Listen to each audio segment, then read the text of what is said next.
Mokslų fakultetas, Klaipėdos universitetas, antro kurso studentė, ergoterapijos studijų programa.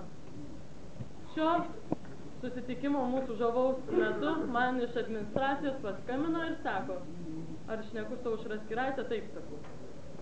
Sako, jums nuimama socialinė stipendija.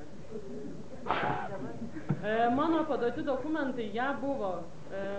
Viena sesuo mokosi gimnazijoje, vidurinė mokykla tai yra, kita yra darželio. Dabar jau yra 6 metukų, kitais metais tai išeina į 7 metų į 1 klasę.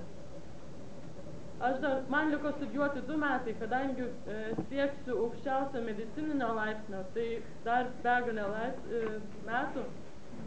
Mano šeima kaip yra daugiavaikė, tėvų pajamos yra minimalios.